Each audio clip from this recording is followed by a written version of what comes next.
Welcome to Night Watch. I'm your host, as always, Todd Sheets. Very, very glad to be here with you, as always. It's always a pleasure to share our lives together.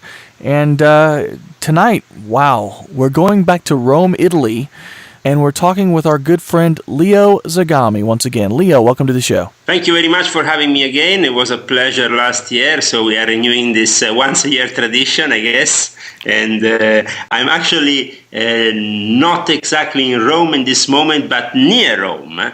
Just 1 hour from Rome, in the middle of this great valley full of lovely mountains called La Valle dell'Agnene, which is a host to a couple of very interesting sites. One is the cemetery featured in Della Morte dell'Amore, which is just down the road from where I'm now. And the other one is the Omen site featured on the original Omen and Omen Free. Right. But I'm talking about the famous monastery, which is actually at the beginning when Omen Free is opening up, the original Omen Free. You remember that scene when the monks are given this amazing job to actually eliminate the Antichrist. Oh, so yeah. They are departing from this monastery, and first of all, they get in connection with what's supposed to be Mount Graham, where these Jesuits are checking out the alignments in the skies. So this is a place which has been used for a few films, not only films connected to the horror scene, but also other films. But I'm just mentioning the ones maybe that your listeners might be more accustomed with. Right, yeah. So I'm here in this place and in front of a beautiful castle. The weather here is quite moody and cloudy, and the scenario is pretty dark. So I guess it suits the night watch. There you go. So there you go. Thank you for having me again on the show. And, yeah. Well, what's been going on, Leo? Give us an update. What's been going on? Well, since I last talked to you, I have published a book in Japan. I have been in Tokyo working with a guy by the name of Benjamin Fulford, who used to be a journalist for Forbes, and now is working as an independent journalist together with elements of the Japanese and Chinese government on various issues that are geopolitical in nature, but also connected to the activities of certain secret societies in Japan. Like in Italy, it was very interesting because in June, a big magazine called Panorama, which is actually owned by Berlusconi, made a special article, obviously dedicated to the Angels and Demons feature, because the film was coming out at that time. Right. And they dedicated this article to the Illuminati, and they had a special section dedicated to my work, which was also very interesting, but also to the practices of the Illuminati and the tradition of the, let's say, the more light side of the Illuminati. They didn't really go into the dark side of it, obviously, but probably didn't want to scare the readers too much. But it was a way of reaching millions of people, because obviously it came out, with 3.5 million copies. This magazine was very read, so obviously we had some good results. The problem here in Italy for me seems to be the Vatican, because when I was supposed to go on a very important TV show called Voyager, which is probably, you can find it on the internet very easily. You just have to Google Voyager, and you will see that actually this TV show is one of a kind, because it is featured on a national TV station owned by the government, and they have a lot of money to invest in, obviously, their TV shows that are dedicated to all the subjects that we like to discuss, even on this show. But the problem is, and I had to discover this after, that they are manipulated behind closed doors by the Vatican. So when the Vatican heard that they wanted me on this show, they unfortunately made it not possible for me. Oh, that's so good. They actually kind of blackmailed the authors that wanted me to be on this show.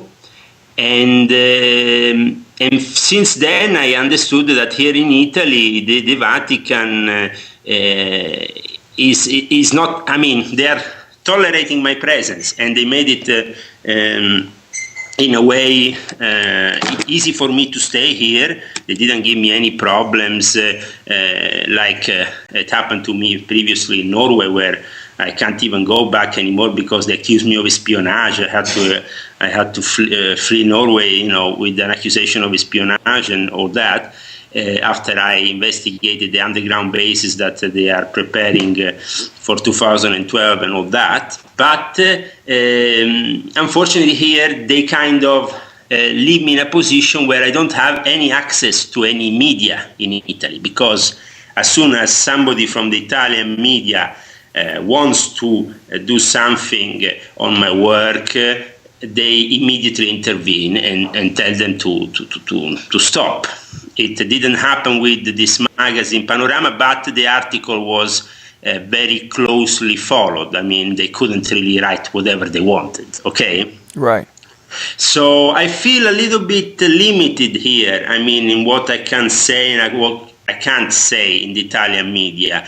Actually, I can't say pretty much at the moment. I don't have any access because they just simply don't want to have problems, it seems.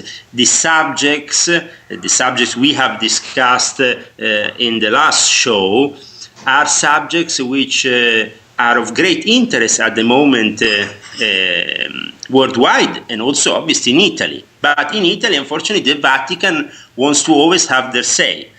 This Giacobbo person, which has this extremely important TV show, and he has all kinds of guests from all over the world, apparently is on the payroll of the Vatican. His parents have a very close connection to the Vatican.